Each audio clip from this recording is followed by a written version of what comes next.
Hey friends, tonight, we're slowing things way down. No alarms, no deadlines, no rush, just time. Not the kind that blinks on your phone or ticks on your wrist, but the kind that dripped from bowls of water, that burned slowly through candles, that echoed through stone towers in the dead of night. Because tonight, we're diving into how humans first discovered time. Not just how we measured it, but how we felt it, before apps, before watches, before clocks even existed.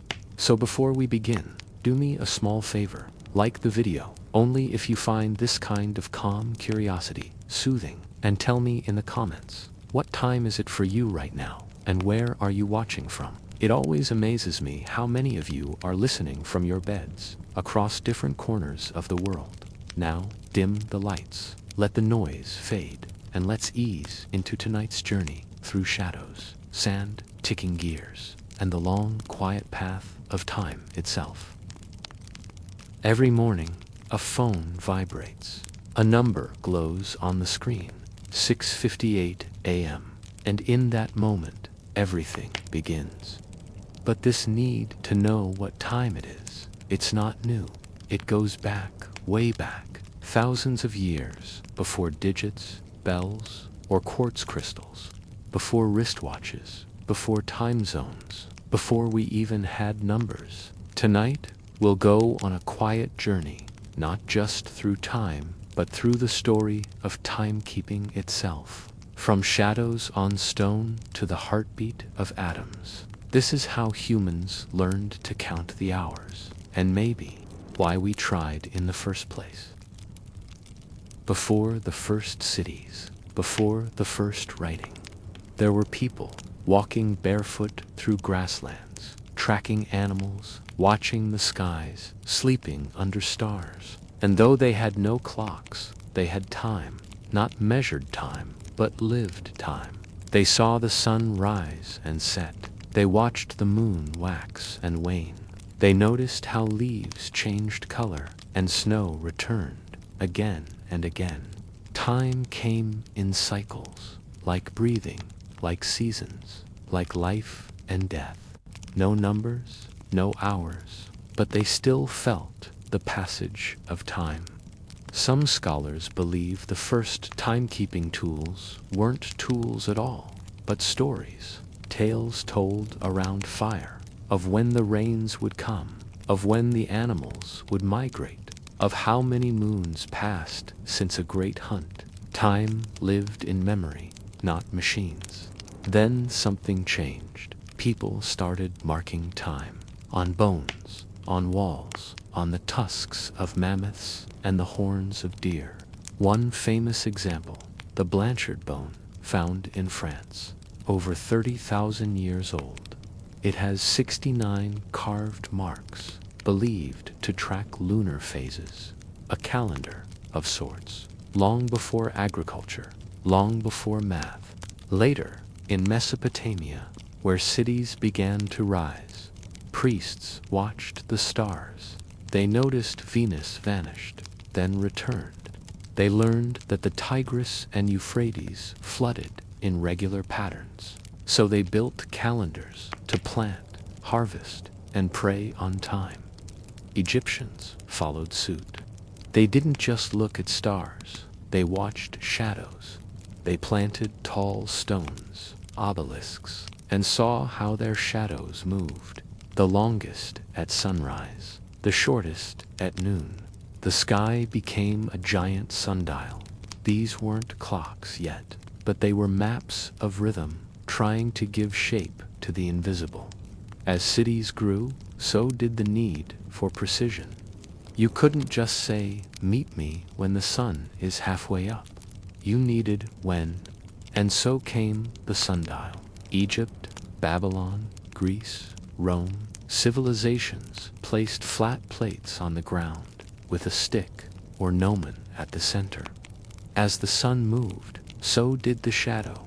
Each hour had a name, sometimes even seasonal adjustments, because summer days were longer than winter ones. The Romans divided daytime into 12 parts, but those hours weren't always the same length. A summer hour could be 75 minutes today. A winter hour, just 45. It was flexible, but it worked. As long as the sun was out, and when it wasn't, time disappeared again. Around 1500 BCE, the Egyptians invented something remarkable: the clepsydra, the water thief, a simple bowl with a hole at the bottom. As water dripped out, time passed. You could mark the inside of the bowl. When the water reached line 3, 20 minutes had passed. When it reached line 6, 40 minutes. Later, the Greeks refined it. They used water clocks in courts to time how long someone could speak. In Persia and China, engineers turned water into machines. Some water clocks had gears, automata, even little dragons that roared on the hour. Water flowed whether or not the sun was out. For the first time, time didn't need the sky. The problem is, water could freeze or dry up, so others turned to fire. In China and Japan, people used incense clocks, long coils that burned slowly, releasing smoke in measured time. In India, monks used scented lines of powder, each segment representing an hour of prayer. In Europe, there were candle clocks, wax sticks with metal balls embedded inside. As the candle melted, the balls would fall, hitting a plate, marking the hour. These clocks were soft, warm, glowing, but they were vulnerable to wind, to wax, to the flicker of flame. They were not yet reliable, but they were beautiful. Somewhere in the 8th century, a new form of timekeeping emerged, not circular like the sun, not flowing like water, but falling. 2 glass bulbs, a narrow waist, fine powdered sand slipping silently from one end to the other, the hourglass. It was beautiful, precise, and quietly poetic. But where did it come from? The exact origins of the hourglass remain cloaked in mystery. Unlike sundials or water clocks, the hourglass doesn't appear in any surviving Roman, Greek, or early Chinese texts. No records, no blueprints, no mention. And yet, by the 8th or 9th century, it suddenly appears in medieval Europe. Some historians speculate that it may have been invented independently, drawing inspiration from earlier technologies. Others believe it emerged from the Arab world, where alchemists and glassmakers had already mastered the art of crafting delicate containers and manipulating granular materials. What we do know is this: the hourglass is likely a descendant of the clepsydra, or water clock. Clepsydras had been used in ancient Egypt, Babylon, Greece, and China. These timekeepers relied on water flowing through a hole from one container to another. As the water level changed, time was tracked. But water had its issues. It evaporated in heat. It froze in cold. It sloshed unpredictably on moving ships. Enter sand. Some unknown genius had the idea to substitute water with fine powder contained entirely in glass. Sand didn't freeze, it didn't evaporate, and if the right kind was used, it flowed with incredible consistency. The hourglass was born. The earliest surviving visual representation comes from the sarcophagus of a French bishop named Liutprand, dated around 870 AD in the stone carving. An angel holds an hourglass, a haunting symbol of time and mortality. By the 11th and 12th centuries, the hourglass became more than an art motif. It was a practical tool used in monasteries, where monks kept strict schedules of prayer and work. Early clockmakers and glassblowers likely worked together to refine the design, but it was the sea that made the hourglass truly indispensable. In the 14th and 15th centuries, during the Age of Exploration, Hourglasses became critical tools on sailing ships. Unlike sundials, they didn't need sunlight. Unlike water clocks, they weren't affected by swaying decks. Maritime hourglasses were used to time shifts during long sea voyages, essential for dead reckoning navigation, paired with a measured rope to calculate a ship's speed in knots, used to regulate rationing, prayers, and even cannon reloads in naval warfare. These nautical instruments were sturdy, usually housed in protective wooden frames and carefully calibrated. A sailor's life could depend on one, but the magic wasn't in the beach sand. That would have been too coarse, too moist, too unreliable. Real hourglasses used powdered eggshells, marble dust, or even fine metal shavings like lead or tin. These materials flowed evenly and didn't clump together. Glassmakers selected the shape and width of the central neck with precision to control flow rate. Meanwhile, on land, hourglasses made their way into churches. In the pulpit, an hourglass often sat beside the preacher. Most were 30 minutes long. A deacon or assistant would flip the hourglass midway through a sermon to ensure it stayed within a reasonable limit. Time was now a sermon's governor.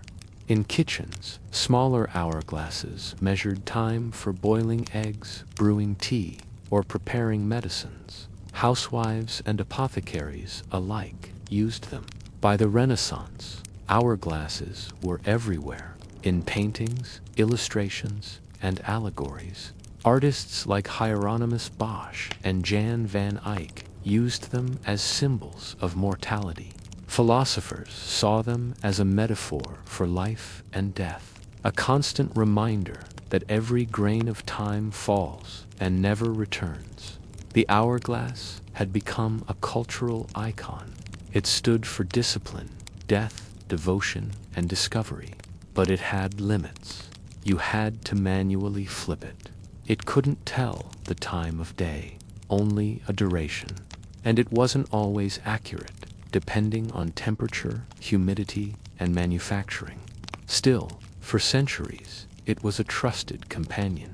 It was cheap, silent, portable, and didn't require the sun, fire, or gears. In many ways, it was the perfect transitional tool between ancient natural timekeeping and the mechanical revolution to come. The hourglass had served its purpose, but it couldn't run forever. It couldn't chime. It couldn't remember. What people needed was something that kept time on its own, something that could ring a bell, even when everyone else was asleep. And so, in the quiet corridors of European monasteries, a new idea began ticking. It was the 13th century, around the 1200s. Monks were among the few people in Europe who truly cared about time. Why? Because their days were structured by prayers, matins, lauds, prime, terce, sext, none, vespers, compline. These were chanted 8 times a day, including in the dead of night. But how could you know when it was time? If the sun wasn't out, if the stars were covered in fog, you needed something that measured time without light, heat, or sun. So monks and craftsmen began creating machines, heavy machines. The earliest mechanical clocks didn't look anything like clocks today. They didn't have hands, or faces, or numbers. They were more like giant wooden contraptions hidden in church towers, built with ropes, wheels, gears, and weights. Here's how they worked. 1. A heavy weight, often a stone or chunk of metal, was hoisted up by hand. 2. As gravity pulled it down, the weight slowly turned a vertical shaft, pulling a rope wound around it. 3. This movement transferred to a system of gear trains, where large gears turned smaller ones in precise ratios. 4. A critical invention called the escapement mechanism regulated this motion. It allowed the gears to advance at regular intervals, not all at once. This created the familiar rhythmic motion, tick, dot, dot, tick, dot, dot, dot, tick, 5, at set intervals, usually every hour. The gears would trigger a striking mechanism, often a hammer, which would hit a bell. The bell rang across hills and valleys. You didn't need to see time. You could hear it. These machines were marvels of medieval engineering. The earliest known, fully documented mechanical clock was built in 1283 at Dunstable Priory in England. This was not a small timepiece. It likely filled an entire room. It was constructed from iron, wood, and lead weights and required daily winding. Still, it transformed religious life. Monks could wake precisely for matins without guessing or relying on fading candle clocks. Soon, the technology spread beyond the cloister walls. In the early 1300s, clock towers began appearing in public squares across Europe. These were not just timekeepers. They were symbols of civic pride, order, and a community that marched to a shared rhythm. Notable examples include Salisbury Cathedral, England, still housing the oldest working mechanical clock in the world. It has no face and strikes the hour with remarkable consistency. Milan, Padua, Strasbourg, and Nuremberg. Each city developed increasingly complex clockworks with bells, rotating dials, zodiac calendars, and even moving figures that would dance or toll the hours. These clocks were feats of precision, yet they weren't accurate by modern standards. They could drift by 10 to 20 minutes per day, depending on weather, wear, or winding consistency. But accuracy wasn't the point. For the first time in European history, towns ran on synchronized time. Merchants could open and close shops on schedule. City councils could meet at an agreed hour. Courts, markets, and work shifts became tied to mechanical bells. It shaped daily life, and it shifted the idea of time from being personal and natural to being mechanical and shared. Time was no longer what you sensed from shadows or the sun. It became something that a machine controlled. And because machines could be owned, built, and maintained by towns or rulers, time itself began to carry power. The town with the loudest, most reliable clock could claim prestige, order, and progress. Soon, people wanted more. It wasn't enough to hear time. They wanted to see it, to watch it move, to know the hour at a glance. And so, the next evolution began, the clock face. By the early 1300s, towns across Europe had grown familiar with the regular toll of bells echoing through the streets. Every hour, a metallic chime rang out, carved through stone alleys, bounced off rooftops, and drifted into homes, churches, and fields. It was powerful, predictable, revolutionary, but it wasn't perfect. What if you missed the bell? Maybe you were too far away, harvesting barley in a distant field. Maybe you were deep in a market, your ears swallowed by the shouting of merchants. Maybe it was windy or raining, or you simply didn't hear it. People began to ask, what if we could see the time, not just hear it? That question led to one of the most transformative innovations in the history of timekeeping, the clock face. In the late 14th century, clockmakers in Europe began to attach dials to their bell-driven machines. These early dials were simple, yet revolutionary. A large, circular disc, usually made of iron or wood, painted with Roman numerals arranged in a ring. One single hand, the hour hand, slowly rotated around the circle, pointing at each number as time passed. And just like that, time was visible. You might wonder, where's the minute hand? Well, it didn't exist yet. That's because early mechanical clocks, while impressive, were still rough estimates. They could drift by 10 to 20 minutes per day, sometimes more, depending on the weather or how often they were wound. So trying to divide time into minutes would have been pointless. But for most townspeople, an approximate hour was more than enough. Think about it. Before clock towers, most people judged time by the sun's position, church bells, or gut instinct. Suddenly, you could look up at a tower and know it's the 5th hour. That was monumental. The clock face didn't just tell time. It taught people how to read time. It visualized the invisible, with public clock faces spreading across Europe. From Paris to Prague, Florence to Ghent, something else began to change. Time became communal. No longer did each household guess the hour differently. Now the whole town could live by the same rhythm. Markets posted opening and closing times, painted proudly under the clock tower. City guards rotated shifts by the hour. Children began learning numbers, not from coins, but from clocks. And time, once tied to the sun or season, became tied to mechanical rhythm. Clock faces became more than functional. They became symbols. In Venice, the famous Torre dell'Orologio was built in 1496, featuring both a clock dial and astronomical indicators. In Prague, the astronomical clock became a marvel of both science and theater, complete with zodiac signs, celestial maps, and animated saints. In London, the future would bring Big Ben, a tower not just of time, but of national identity. These clock faces weren't just tools. They were artworks, public monuments, reminders that time ruled all, kings, merchants, monks, and masons alike. As clock faces multiplied, a new relationship with time began to take hold. Time was no longer just heard. It was seen.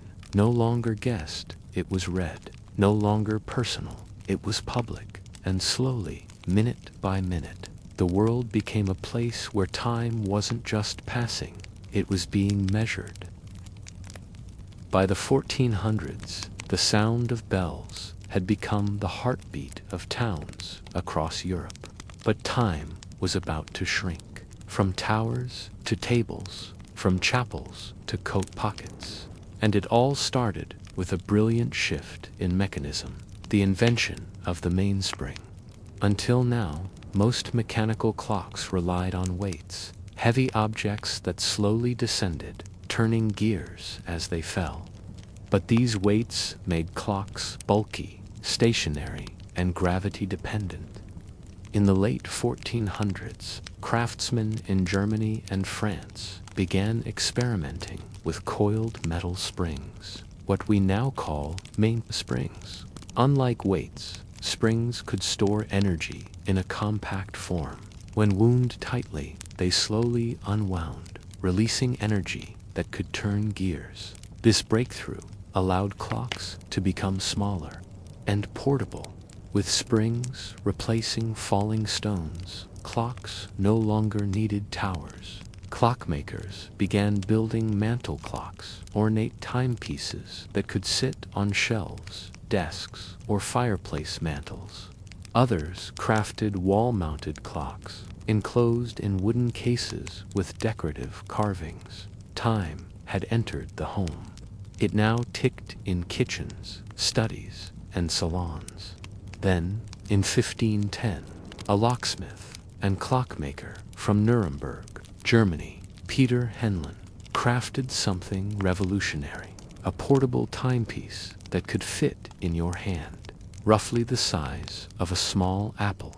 This early pocket watch didn't have a minute hand. It didn't keep perfect time. It could drift hours in a day, but it worked.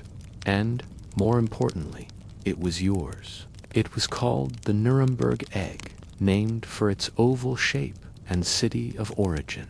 Henlein's watches were luxury items, made of brass or silver, often engraved or jeweled. They were worn by wealthy merchants, nobility, scientists, and explorers. These watches needed to be wound daily with a key, sometimes multiple times a day, but they planted a seed. Time was no longer shared. It was personal. Over the next 150 years, portable clocks evolved rapidly. Minute hands were introduced in the 1600s as internal mechanisms became more stable and precise.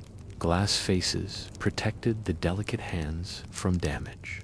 Decorative cases became fashion statements. Gold, enamel, filigree, and even painted ivory. Watches began to tick, not just in parlors, but in pockets and petticoats.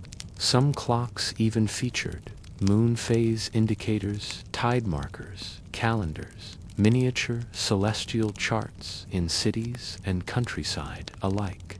The idea of owning your own timepiece became increasingly desirable. As mass production slowly improved, prices dropped, and watch ownership spread beyond the elite. Clockmakers became celebrities. Towns competed to build clock towers. Kings commissioned custom timepieces for diplomacy. Time was becoming not just measured, but marketed.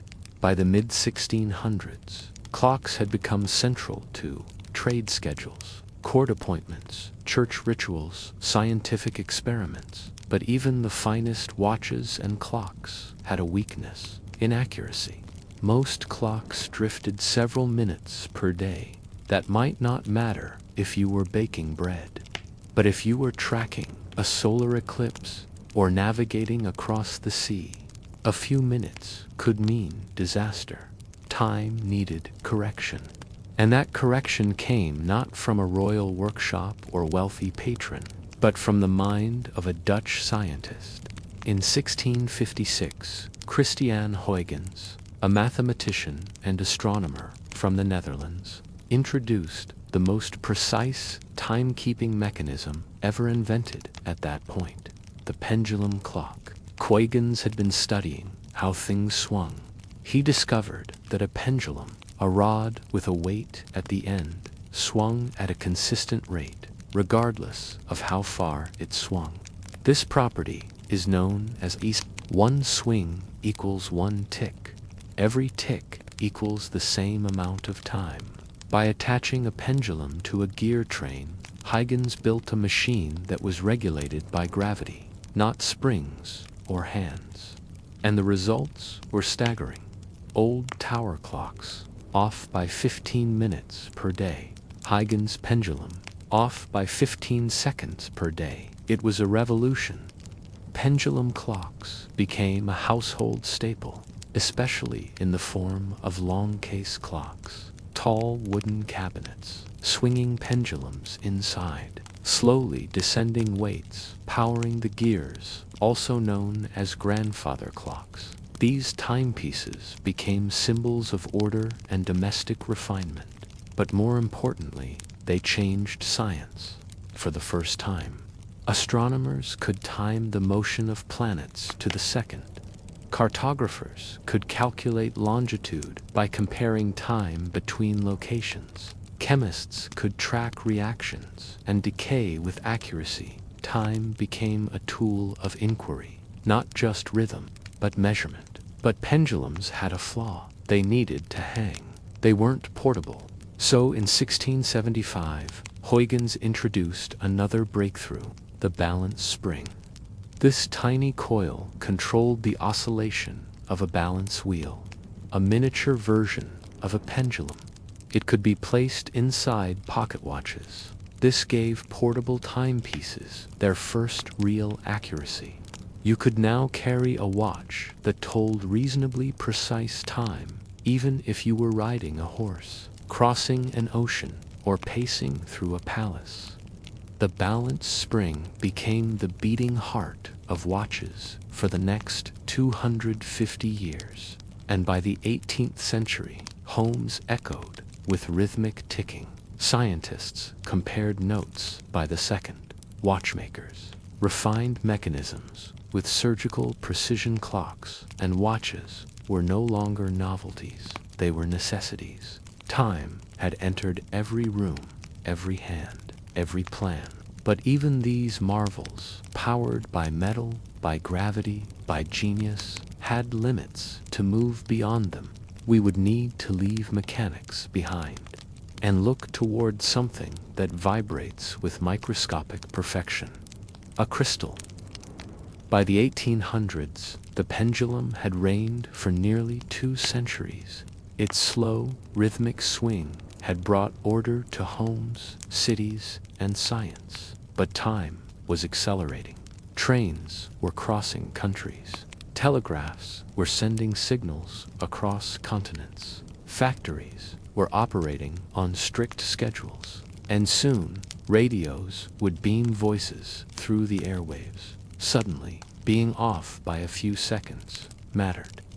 To coordinate train arrivals across vast distances, to synchronize telegraphs between cities and nations, to calculate longitude and navigate oceans, to standardize business hours, stock markets, and industrial operations.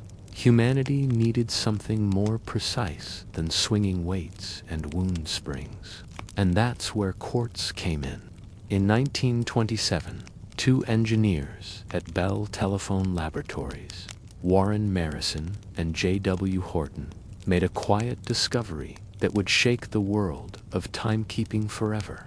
They found that a small piece of quartz crystal, when subjected to an electric current, vibrated at a stunningly precise and reliable frequency, not once per second, but exactly 32,768 times per second. Why that number? Because it's a power of 2, making it ideal for binary division in early electronic circuits. You could cut it in half 15 times and arrive at exactly 1 pulse per second. A digital heartbeat. Here's how it works. 1. A quartz crystal is cut and shaped into a precise form. 2.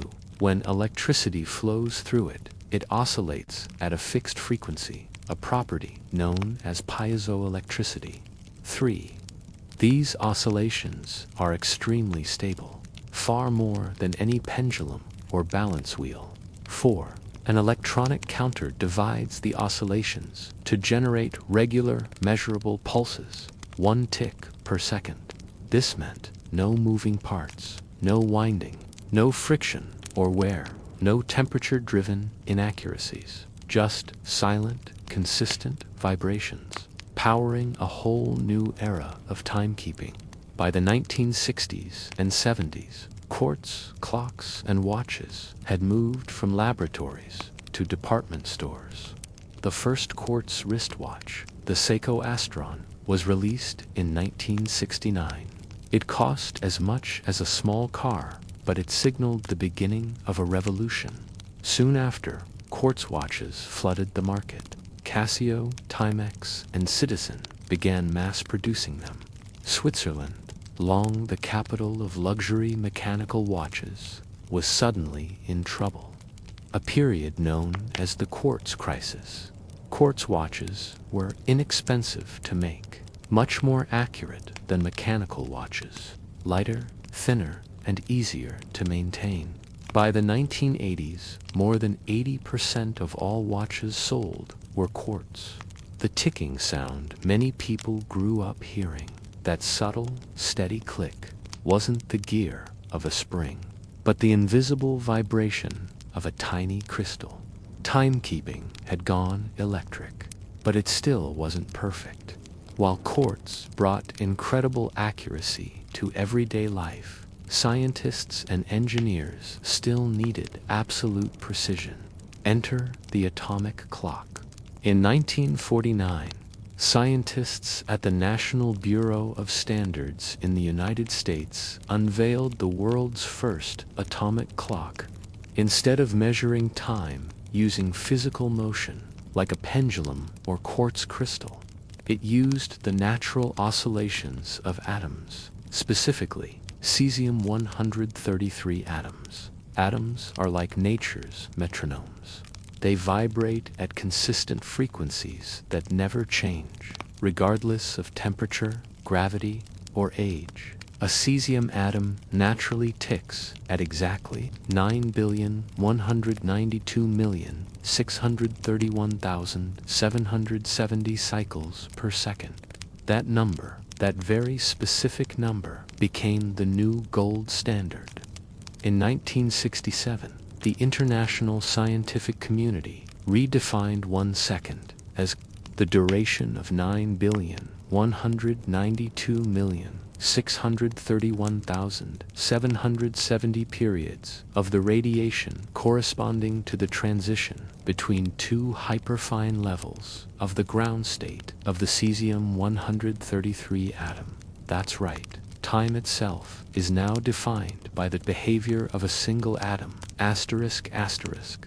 Today's best atomic clocks are so precise, they would lose only 1 second every 100 million years. They are housed in top laboratories and national observatories around the world. NISTEF 2 in the United States, PTB in Germany, SYRTE in France, NICT in Japan. These clocks aren't just for science. They run the modern world. GPS satellites use atomic time to calculate location with pinpoint precision. Financial systems require synchronized timestamps to the microsecond for global trading. Telecommunications rely on atomic time to coordinate data flow. Deep space missions use atomic clocks to navigate billions of kilometers. Without atomic time, the internet, navigation, and even global power grids would drift into chaos. From the first marks on cave walls, to the burning of incense sticks, to the silent hum of cesium atoms, we've come a long way. We no longer just watch time pass, we define it. And in doing so, we've made the invisible measurable. But even as we perfect atomic clocks, there's one place left to carry time: our hands, our pockets, our wrists. And that is where the next chapter begins. In the 19th century, wristwatches were mostly seen as women's accessories, delicate, ornamental, and more like pieces of jewelry than instruments of precision. They were marketed as elegant adornments, often encrusted with jewels, worn by women to special events or as part of daily fashion. Meanwhile, men used pocket watches, heavy, mechanical, and tucked into a vest or coat pocket, attached by a chain. These were symbols of status, control, and punctuality. A gentleman pulling out his pocket watch and snapping it open was a common sight, especially in the corridors of power, industry, and upper-class society. But this division between men's utility and women's fashion would not last. The tides began to change at the turn of the 20th century. The Second Boer War in South Africa gave soldiers their first taste of mobile timekeeping. Military operations required coordination, precise synchronization of attacks, reinforcements, and supply movements. Yet, in the dust and chaos of battle, fishing for a pocket watch inside a jacket was clumsy and dangerous. Seconds mattered. So soldiers improvised. They began strapping pocket watches to their wrists with leather bands. These were early, makeshift trench watches. By World War I, this innovation had become common military practice. Watchmakers began manufacturing timepieces specifically designed for combat conditions. These trench watches typically featured luminous dials painted with radium, allowing soldiers to read the time in darkness. Wire lugs soldered onto pocket watch cases, allowing for secure leather or canvas straps, shrapnel guards, metal cages protecting the fragile glass from impact. On the battlefield, function overruled fashion. Wristwatches proved to be life-saving tools, not just conveniences. After the war, veterans returned home, still wearing their wristwatches as symbols of duty, survival, and masculinity. The public took notice, and what had once been dismissed as feminine suddenly became modern, heroic, and fashionable for men. This cultural shift was massive. Watchmakers around the world quickly pivoted their designs and marketing. In Switzerland, where horology had long been a national art, brands like Omega, Longines, and Patek Philippe began creating sleeker, more durable wristwatches aimed at male consumers. In the United States, firms like Waltham Watch Company, Elgin, and Hamilton ramped up mass production, offering affordable and dependable timepieces to a growing middle class. And in Britain, Hans Wilsdorf, founder of Rolex in 1905, saw the future early. He believed the wristwatch would one day replace the pocket watch entirely. In 1926, Rolex introduced the Oyster, the world's first waterproof wristwatch, sealed with a screw-down crown and caseback. To prove its durability, Rolex gave it to Mercedes Gleitz, who swam the English Channel wearing the watch, and it survived the icy waters. By the 1930s, wristwatches had overtaken pocket watches in sales, and time was no longer just a noble's ornament. It was a consumer product, a piece of modern life. Once again, war reshaped the world of timekeeping. During World War II, the wristwatch became an essential military instrument, not just for officers or pilots, but across all branches of service. In the United States, brands like Hamilton, Elgin, Kahn, and Waltham shifted from consumer production to full-scale military manufacturing. Hamilton alone produced over 1 million rugged field watches for the U.S. Armed Forces. These timepieces had to be durable, legible, and easy to maintain in the field. They featured black dials, luminous hands, and hacking seconds, a function that allowed soldiers to synchronize watches to the exact second before an operation. In Europe, the German Luftwaffe issued specialized pilot watches, known as Buchwar. These were oversized, often 55 millimeters in diameter, designed for readability during flight. Companies like Laco, and they featured central seconds, hacking mechanisms, and massive onion crowns, easy to adjust even with gloves. Watches had evolved from luxuries to mission-critical tools. After the war, many veterans continued to wear their service-issued watches, keeping them as reminders of duty, brotherhood, and survival. Civilian watch companies capitalized on this sentiment, marketing watches as a mark of resilience and masculinity. In the 1950s and 1960s, as the world rebuilt and economies boomed, the wristwatch entered its golden age. Watches weren't just functional.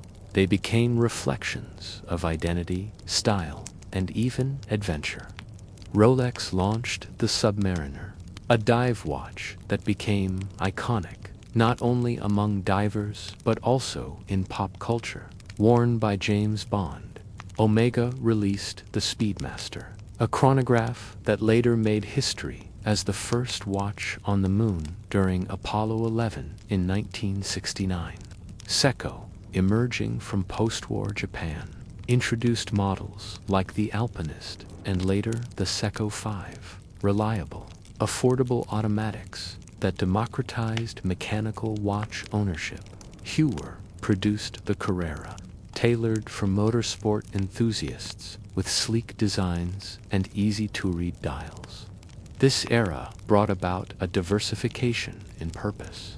chronographs for pilots and engineers, dive watches for marine professionals, dress watches for the rising middle class. In Switzerland, watchmaking elevated itself to both science and art. Factories like Itasa supplied reliable mechanical movements to dozens of brands, while companies like Patek, Philippe, Vacheron, Constantin, and Audemars Piguet pushed the boundaries of mechanical complexity. Certification systems like the Geneva Seal and COSC chronometer ratings emerged, ensuring timepieces weren't just beautiful, they were accurate and tested. In just 2 decades, the wristwatch went from military necessity to status symbol, worn by astronauts, CEOs, and everyday citizens alike. By the end of the 1960s, the world was ticking, and yet, just over the horizon, a disruption was coming. Not mechanical, not handmade, but electronic. The quartz crisis was about to begin. Just as the mechanical watch had reached the height of its craftsmanship, it faced a silent threat, a ticking revolution that didn't tick at all. In 1969, the Japanese brand Seiko introduced something unprecedented, the Quartz Astron 35 SQ, the world's first quartz-powered wristwatch. It looked simple, a clean, elegant gold case, but inside was a technology that would shake the foundations of Swiss watchmaking. This new quartz watch was accurate to within 5 seconds per month, unheard of at the time.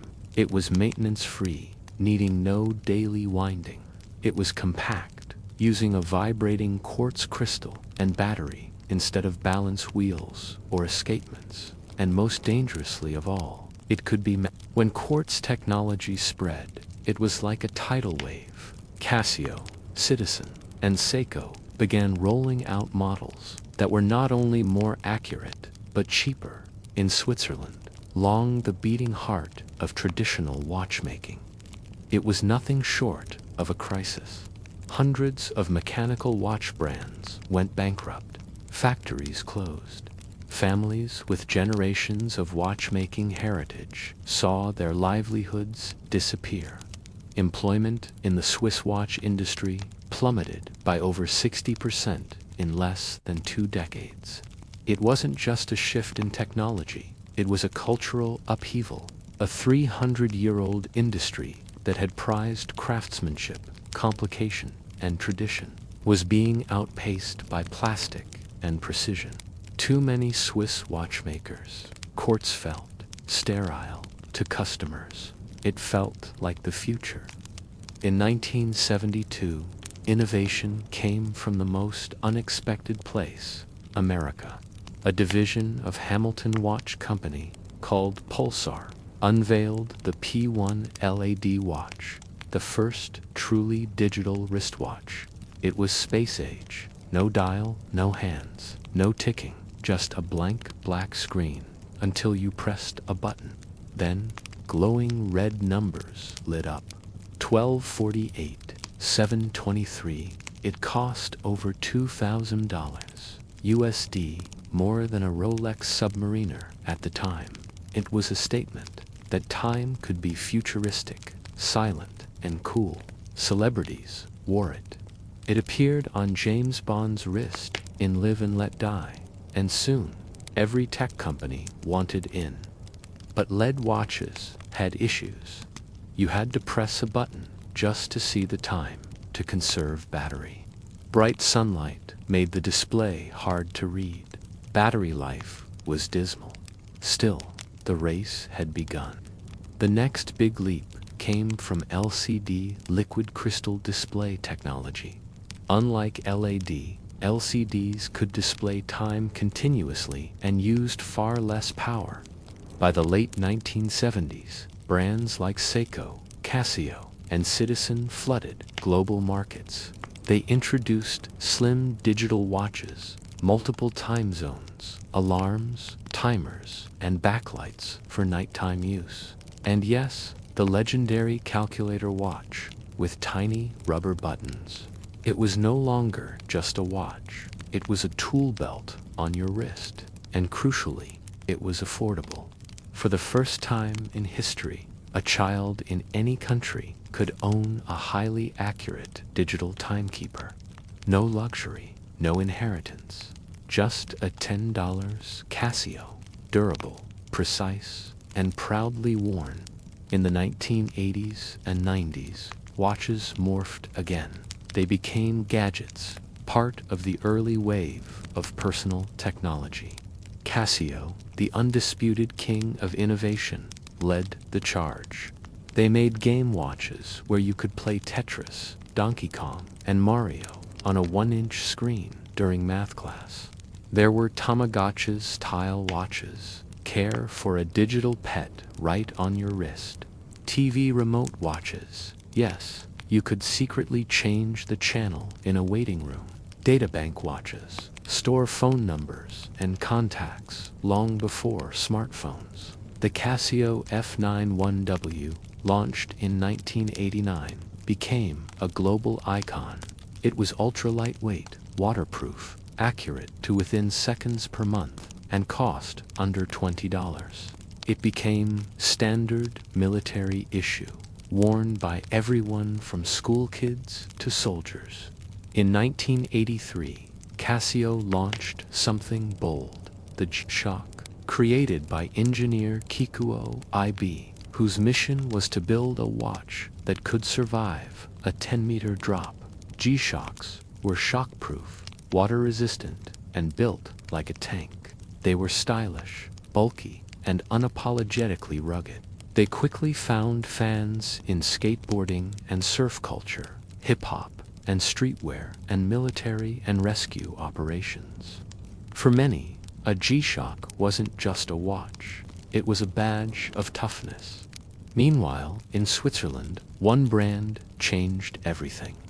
In 1983, Swatch launched its first line of affordable, colorful plastic watches. Swatch didn't try to beat quartz at its own game. It embraced it. Simple quartz movements, eye-catching designs, dirt-cheap prices, and new collections every season. Swatch watches were art you could wear and collect. They brought fun back to an industry that was drowning in its own pride. Swatch helped revitalize the Swiss industry. It led to the formation of the Swatch Group, which would eventually own luxury brands like Omega, Breguet, and Longines. By the end of the 1990s, you could buy a watch in any color, shape, function, or price. Timekeeping was no longer a craft for the elite. It was a global accessory, and for the first time, watches were shaped more by pop culture than by horological tradition. From Tetris to TV remotes, from glowing LED pulses to paper-thin LCDs, time had become interactive, fun, and everywhere. And yet, all of this would soon face another disruption. Because in the 2000s, we stopped looking at our wrists and started looking at our phones. By the early 2000s, wristwatches had reached a kind of peak. But behind the scenes, a quiet shift was coming. Not from a watch company, but from a phone. The mobile phone had been around since the 90s, big, clunky, with antennas and buttons. But in the 2000s, phones got smarter. They could store contacts, calendars, alarms. They could display world clocks. Some even had stopwatch apps and digital timers built in. Suddenly, the thing in your pocket wasn't just for calling. It was your organizer, your camera, your MP3 player, and yes, your watch. People stopped glancing at their wrists. They looked down at their screens. In 2007, Apple released the iPhone. It changed everything. A single button, a glowing screen, apps, including a digital clock, world time, stopwatch, an alarm, all built in. It wasn't just a phone. It was an entire timekeeping system. You could set a wake-up alarm, check the time in Tokyo or Paris, use the stopwatch at the gym, get calendar alerts for meetings, sync time automatically with the internet. And unlike a watch, it updated itself. No winding, no battery replacement, no manual adjustments. The smartphone made the wristwatch redundant for millions. Watchmakers noticed. Sales of entry-level watches began to drop. Young adults stopped buying them altogether. High schoolers and college students no longer received a watch as a first adult gift. They got phones. Why wear a watch when the phone in your pocket did more and for free? Too many, the wristwatch started to feel like an accessory of the past, something your grandfather wore. Some called it the end of the watch era. But time and watches weren't done evolving yet, because while phones told time, they didn't feel like wearing time. And in a world obsessed with data, health, and convenience, the watch was ready for a comeback. It just had to get smarter. Just when it seemed like the wristwatch was becoming obsolete, it came back. Not by trying to compete with the smartphone, but by becoming its companion. That's when smartwatches arose. The first wave of smartwatches didn't come from Rolex or Omega. It came from tech companies. In the early 2010s, you had watches like the Sony smartwatch, a Bluetooth screen for your Android phone, the Samsung Galaxy Gear, a watch with a camera, microphone, and apps, and most famously, Pebble, a Kickstarter sensation with an e-ink screen, week-long battery, and simple notifications. Pebble wasn't flashy, but it was smart. It let you read texts, see who was calling, control music, track steps, and most importantly, it didn't try to be a phone. It just made your phone quieter. No need to check your pocket every 5 minutes. The watch would tap your wrist. Suddenly, people remembered how convenient it was to glance at the time or a message without pulling out a device. Then came Apple. In 2015, they launched the Apple Watch, a sleek, curved, minimalist device that looked nothing like a traditional timepiece and everything like the future. It was more than a notification hub. It was a health tracker, a payment device, a fitness coach, a remote control, a timer, a weather radar, and eventually, a lifesaver. Each generation got smarter. Built-in GPS, ECG sensors, blood oxygen monitors, fall detection, sleep tracking, cellular calling, no phone required. Time was now just one feature among hundreds. And with the rise of apps, custom watch faces, and integrations with Siri and Apple Health, the wrist became a dashboard for your life.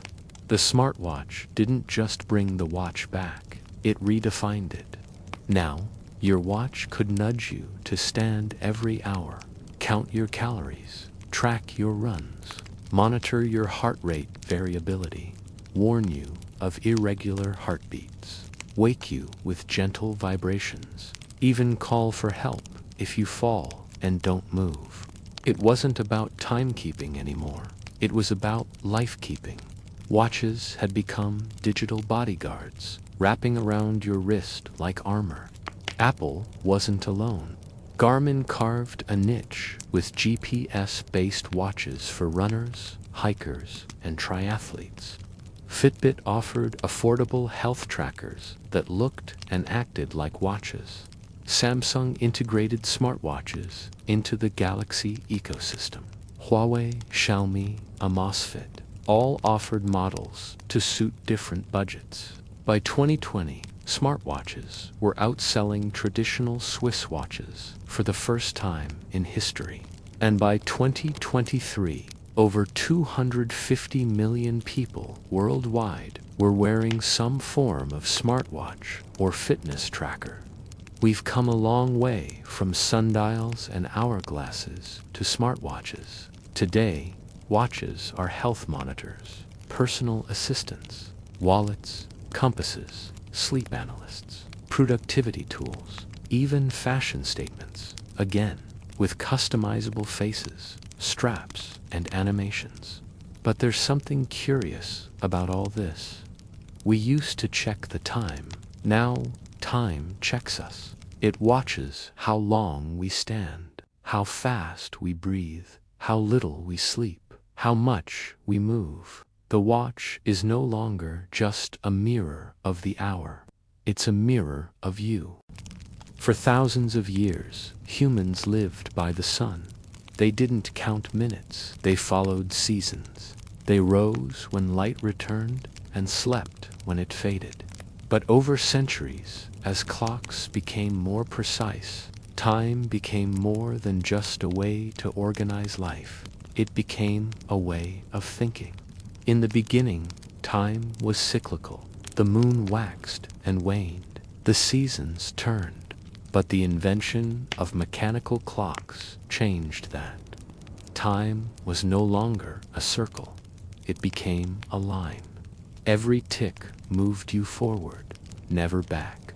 Each hour was separate from the next. Every minute was a block that could be counted and spent. Time became measurable, like grain in a jar, and with it came the idea of productivity. Children in schools were trained to move between rooms by the clock. Timekeeping became moral. To be late was a failure. To be early was a virtue. Clocks were hung in town squares, offices, classrooms, but to remind them that they belonged to the hour. Fast forward to today. We carry time in our pockets. We wear it on our wrists. It stares at us from every screen. And the result? We are more aware of time than any generation before us. But somehow, we feel like we never have enough of it. We feel rushed, overwhelmed, late, behind. We say things like, "I wasted my afternoon. I need to be more efficient." There aren't enough hours in the day, but the clock hasn't changed. Only our relationship with it has. What is time, really? Philosophers have asked for centuries. Is time real? Or is it just something we invented? In physics, time is a dimension like space. It can stretch, slow down, even stop near a black hole.